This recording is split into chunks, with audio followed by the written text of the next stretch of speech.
Students, आज हम start कर रहे हैं हमारे हिंदी का लेसन नंबर 5 का आ पार्ट, मतलब सेकंड वृंद के दोहे करेंगे जो वृंद नहीं लिखे हैं। और इसमें स्टार्टिंग में वही मैंने आपको सिस्टम दे दिया है कि हम कैसे इसको एक्सप्लेन कर रहे हैं और आपको किस वे में करना है। तो सबसे पहले रेफरेंस बुक में आप देखेंगे तो कवि का परिचय, जो टेक्स्ट बुक में भी अवेलेबल है, कवि का परिचय, प्रमुख कृतियाँ उसकी विधा परिचय, पाठ परिचय, थोड़ा ये रीड कर लेना चाहिए। ये बच्चे को थोड़ा अंडरस्टैंडिंग में क्लियर होता है और इस पर कोई शॉर्ट चीज़ आ भी सकती है। ओके, उनका जन्म 1643 में हुआ है और निधन 1723 में हुआ है। ओके, थोड़ा सा आप कवि का परिचय आप ज़रूर पढ़ें अपनी नॉलेज के लिए। हाँ, विषय प्रवेश मैं पूरा पढ़ूंगा क्योंकि विषय प्रवेश जो है वो पर्टिकुलर जो पोएम, जो दोहे हैं उसको एक्सप्लेन करता है। तो ये आपको मैं पढ़ देता हूँ। कवि वृंद अपने दोहों के माध्यम से अपनी सरल यानी आसान सुबोध भाषा में अत्यंत उपयोगी एवं व्यवहारिक बातों से परिचित करते हैं या कराते हैं। मतलब ये अपने दोहों में और दोहों के माध्यम से ईजी लैंग्वेज, बहुत ही सिंपल लैंग्वेज में ये बहुत ही ज़्यादा उपयोगी, काम आने वाली और व्यवहारिक बातों को बताते हैं। प्रस्तुत दोहों में उन्होंने जो बताया है वो विद्या की विशेषता है, जो वह हम डिटेल में पढ़ेंगे। आँखों की पहचानने की शक्ति है कि कैसे कोई इंसान किसी की आँखों को देखकर पहचान सकता है, या अपनी खुद की भी आँखों की पहचानने की शक्ति दूसरों के लिए। अपनी क्षमता के अनुरूप काम करने, मतलब जो आपकी कैपेबिलिटीज़ हैं आप उसके अकॉर्डिंग ही काम करें, जो आप नहीं कर सकते उसमें आप ना जाएं। व्यापार कैसे करना चाहिए, बिजनेस कैसे करना चाहिए, उसका सही ढंग क्या है। गुण के अनुसार आदर पाने, मतलब जैसा गुण है वैसे आपको रिस्पॉन्स मिले, वैसा आपको सामने से रिस्पेक्ट मिले। नीच को ना छेड़ने, जो नीच इंसान होता है, घटिया इंसान होता है, उसको छेड़ो नहीं आप।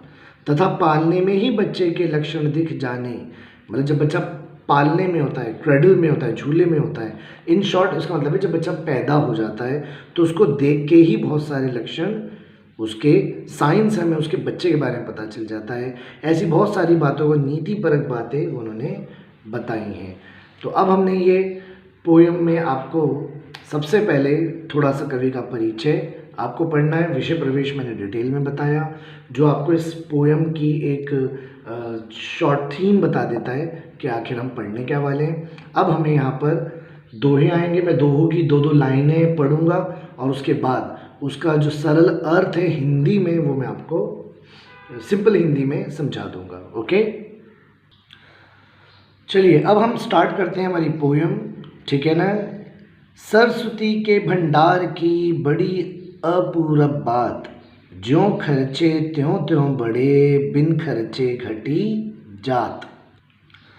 कवि वृंद कहते हैं कि माँ सरस्वती, जो सरस्वती लिखा हुआ है वो माँ सरस्वती के ज्ञान की बात बहुत अनूठी है और अपूर्व है। ज्ञान की देवी सरस्वती हैं तो उनकी जो बात है वो बहुत ही अनूठी, यूनिक, अलग और अपूर्व है। यानी जो बात कही गई है वो बहुत ही ज़्यादा कंप्लीट है, डेफिनेट है। इस ज्ञान के भंडार को जितना खर्च किया जाए अर्थात जितना बांटा जाए उतना ही बढ़ता है, और इस ज्ञान को बांटने से ज्ञान कम नहीं होता। ये एक ट्रेजर है, ये एक बहुत बड़ा स्टोरेज है जिसमें जितना खर्च किया जाए अर्थात जितना बांटा जाए, खर्च किया जाए मतलब जितना ज्ञान दूसरों को दिया जाए उतना ही ये बढ़ता है। यदि ज्ञान को बांटा ना जाए तो इसमें कमी आती जाती है, और अगर बांटा ना जाए तो फिर इस ज्ञान में कमी आती जाती है। मतलब बांटने से कमी नहीं आती है, बांटा ना जाए तो कमी आएगी। नेक्स्ट कह रहे हैं, नैना देत बताए सब, ही को हेत अहेत, जैसे निर्मल आरसी, भली बुरी कही देत। सेकेंड स्टैंजा में कवि कह रहे हैं कि कवि वृंद कहते हैं कि आंखें हित और अहित की सारी बातें उसी तरह बता देती है। हित यानी जो आपके फॉर है और अहित यानी जो आपके अगेंस्ट है, ठीक है। तो आंखें आपके लिए या आपके अगेंस्ट हैं, ये सारी बातें उसी तरह हमारी आंखें बता देती हैं जैसे निर्मल आईने से अच्छी बुरी दोनों तरह की बातों का पता चल जाता है। यानी जब आईना होता है, आईने होते हैं, अगर आईना बिल्कुल साफ है तो जैसे आप हो आप वो ही नज़र आओगे, मतलब जैसे आप हो आपको आईना वैसा ही दिखा देगा, चाहे वो अच्छी हो या बुरी कोई चीज़ हो। इसी तरह से आंखें भी हित हो या अहित की सारी बातें आपको उसी तरह बता देती है। अपनी पहुँच बिचारी के करतब करिए दौर, तेते पाँव पसारिए जेती लांबी सौर। इसमें कवि वृंद कहते हैं कि हमारी जितनी क्षमता हो यानी जितनी हमारी कैपेसिटी हो उसी के अनुसार हमें अपने कार्य का फैलाव करना चाहिए, मतलब जितना काम हम कर सकते हैं उतना ही काम हमें फैलाना चाहिए। कवि उदाहरण देते हुए कहते हैं कि हमारी चादर की लंबाई, सुना भी होगा आपने, जितनी चादर की लंबाई है उतने पैर फैलाओ। तो वही वो कह रहे हैं कि जितनी चादर की लंबाई जितनी होती है, चादर जो हम ओढ़ते हैं उसकी लंबाई जितनी होती है हमें उतने ही पाँव फैलाने चाहिए। यानी इन शॉर्ट ये कह रहे हैं कि हमें हमारी कैपेसिटी के अंदर हमारी कैपेबिलिटीज़ को जानते हुए हमें किसी काम को करना चाहिए, क्योंकि अगर हम अपनी कैपेसिटी से बाहर जाके कोई काम करेंगे तो हम वो काम गलत कर देंगे, नुकसान अपने लिए और दूसरों के लिए कर देंगे। यदि हम ऐसा नहीं करते हैं तो हम अपना कार्य पूरा नहीं कर सकेंगे, और सिर्फ कार्य पूरा नहीं कर सकेंगे, इवन हम वो काम कर भी नहीं सकेंगे और उल्टा नुकसान हमें भी होगा और दूसरों को भी होगा। इसलिए जितनी हमारी कैपेसिटी है हमें उतना ही काम लेना और करना चाहिए।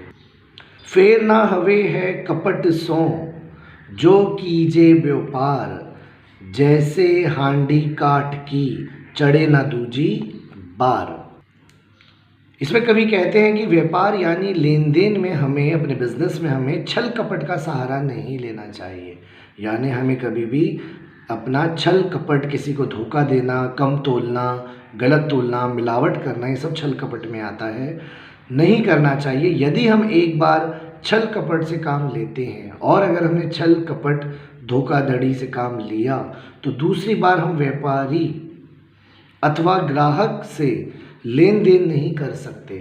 भाई धोखा आप किसी को एक बार दे पाओगे ना, अगर सामने व्यापारी हो या कोई ग्राहक हो, दोनों को ही अगर आपने धोखा दे दिया तो वो एक बार का ही होता है, फिर सामने वाला अदर ऑप्शंस पे जाएगा, फिर आपके पास नहीं आएगा। कवि काठ की हांडी का उदाहरण देते हुए कहते हैं कि अगर लकड़ी की हांडी, इस पे आप खाना बनाओगे तो जिस प्रकार काठ की हांडी एक बार ही आग पर चढ़ाई जा सकती है, बहुत से बहुत एक बार जल चढ़ाई जा सकती है, दूसरी बार ये काम में नहीं आ सकती, उसी तरह प्रकार अगर छल कपट से व्यापार में एक ही बार किसी को धोखा दिया जा सकता है, दूसरी बार यह तरीका काम में नहीं आया जा सकता। आपने छल कपट धोखाधड़ी से किसी को धोखा देके थोड़ा कमा लिया, ओके, और उसको आपने धोखा दे दिया, उसको आपने नुकसान पहुंचाया, तो वो एक बार ही होगा, ठीक है, दूसरी बार नहीं हो पाएगा। जिस तरह से काठ की हांडी आप एक बार चढ़ा दो तो बस वो एक बार ही खाना बना देगी, अगली बार के लिए वो आपके किसी काम की नहीं रहेगी, ओके। ऊंचे बैठे ना लहे बुन बिन बड़पन कोई, बैठो देवल शिखर पर वायस गरुड़ ना होई। कवि इसमें कह रहे हैं कि बिना गुण के किसी व्यक्ति को उच्च स्थान पर बैठने मात्र से बड़प्पन नहीं मिलता। मतलब एक इंसान के अंदर अगर गुण हैं तो वो किसी पोजीशन पे बैठे तो इट्स ओके, बट अगर किसी के अंदर गुण नहीं है, उसके अंदर अच्छाइयाँ नहीं हैं, उसके अंदर गुड वर्च्यूज़ नहीं हैं, तो अगर वो उच्च स्थान पर बैठ जाए तो सिर्फ बैठने से मात्र बड़प्पन नहीं मिलता है कि वो बड़ा हो गया। वह कहते हैं कि जिस प्रकार मंदिर के ऊंचे शिखर पर बैठने मात्र से कौवा गरुड़ नहीं हो जाता, जिस तरह से मंदिर के किसी ऊंची जगह पर, शिखर पर, पहाड़ की चोटी पर या ऊंचाई पर यानी बैठ जाए कौवा आके, तो कौवा कौवा ही रहेगा, वो गरुड़ पक्षी नहीं बन जाएगा। उसी प्रकार गुणों से रहित कोई व्यक्ति बड़प्पन का अधिकारी नहीं हो सकता। मतलब अगर किसी के पास गुण है तो ही बड़प्पन है, तो ही वो बड़ा है। अगर गुण नहीं है यानी गुण से रहित है तो फिर इस व्यक्ति को बड़प्पन का अधिकारी नहीं हो सकता है, कभी भी नहीं बड़ा बन सकता। उद्यम कबू ना छाड़िए पर आशा के मोद, गागरी कैसे फोरिए उन्यों देखी पयोद। इसमें कवि कहते हैं कि मनुष्य को किसी के सहारे की आशा में खुद प्रयत्न करना छोड़ना नहीं चाहिए। मतलब कोई इंसान किसी से इतनी उम्मीदें लगाता है, इतनी आशा लगाता है कि यार वो मेरा काम कर देगा, तो दूसरों के सहारे इतना ना बैठो और अपना जो मेहनत है, जो अपना परिश्रम है, जो अपना प्रयत्न है वो करना ना छोड़ो। मतलब अपनी कोशिश मत छोड़ो दूसरों के सहारे। क्या बादल घिर जाने पर उससे मिलने वाले विपुल जल की उम्मीद में कोई पानी रखने का अपना जल पात्र यानी गागरी फोड़ कर फेंक देता है। मतलब वो कहते हैं कि अगर आपको लग रहा है कि बादल आ गए और बारिश होगी, तो उस बारिश से आपको बड़ा साफ सुथरा पानी मिलने वाला है, तो क्या उस पानी मिलने की उम्मीद में आप अपना जल पात्र यानी जो गागरी, घड़ा, मटका, सुराही कुछ भी हो, क्या वो फोड़कर फेंक दोगे कि वहाँ से पानी मिलने वाला है? नहीं।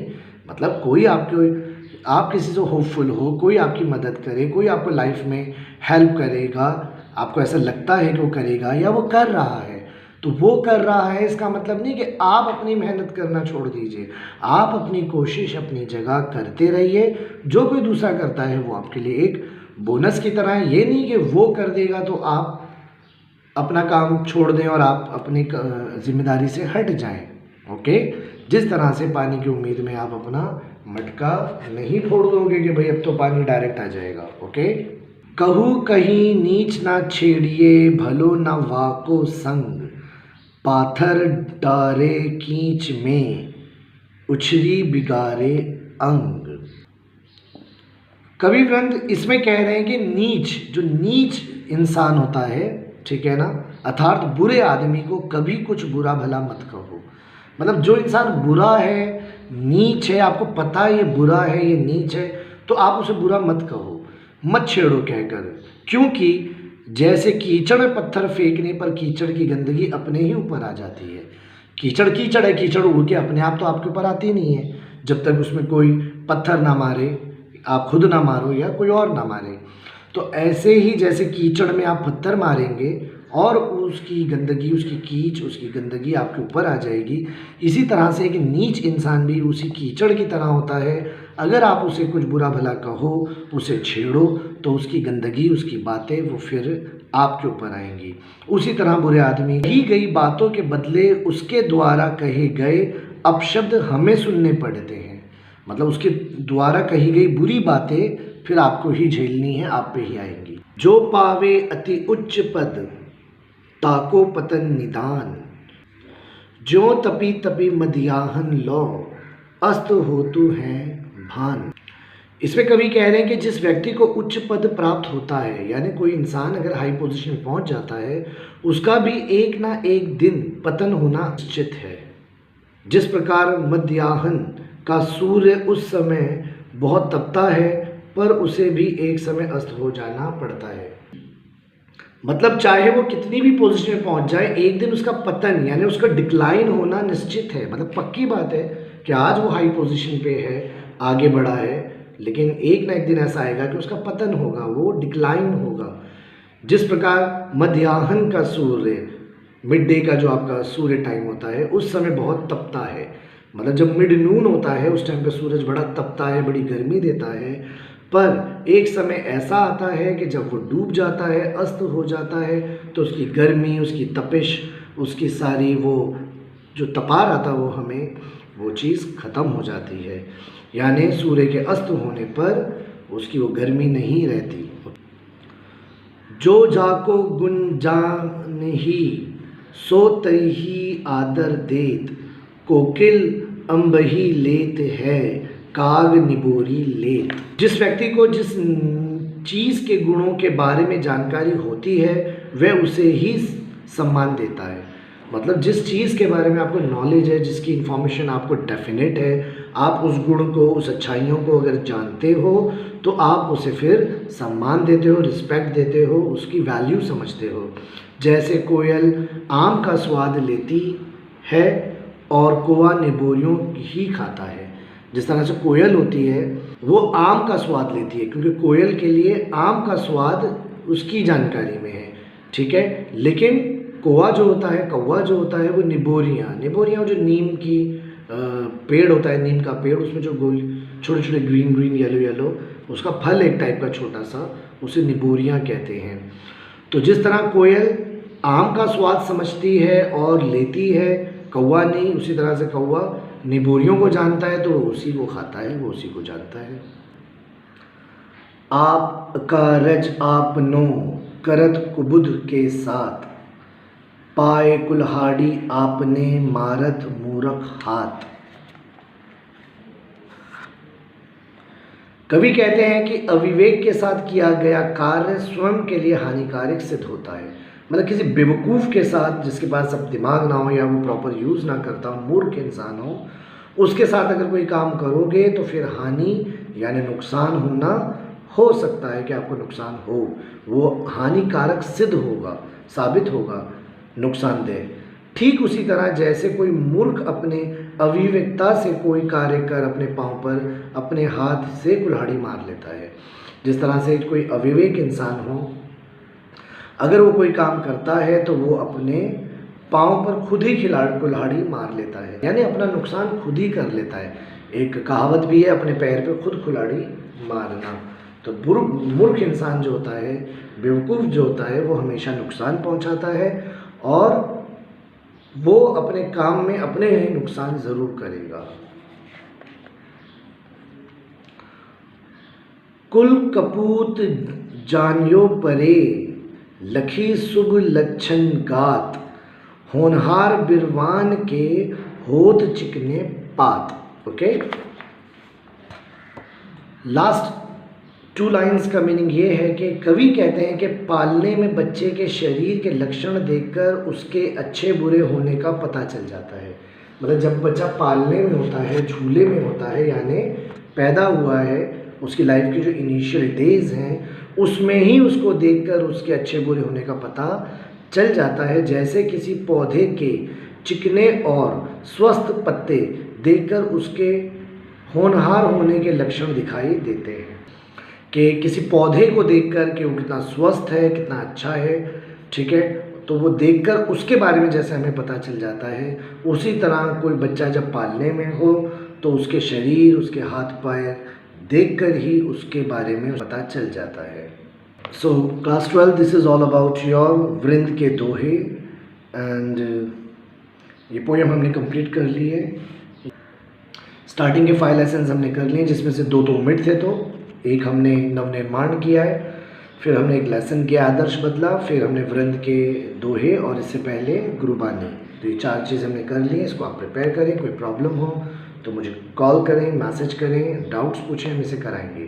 हाँ, अभी तो मैंने आपको लेसन हो या पोएम हो उसको टेक्स्ट से भी पढ़कर और उसके हमने सरल अर्थ पहुंचाया है अब तक, अभी तक। ओके, चाहे लेसन का सरल अर्थ पहुंचाया है या पोएम का, तो आप इस अर्थ को पढ़ें, इसके सरल अर्थ को पढ़ें, इसके मीनिंग को कि पोएट हमसे क्या कह रहा है या किसी कहानी में लेखक ने क्या लिखा है, इसको आप स्टोर करें। इसके बाद हम अपने जो सेकंड लेक्चर लेंगे, दोबारा इसका जो पढ़ा रहे हैं उसका दोबारा लेक्चर लेंगे और उसके अंदर हम इसके पैसेजेस, ग्रामर, कंपोज, जो भी रिलेटेड चीज़ होती है वो कंप्लीट करेंगे। Okay, thank you.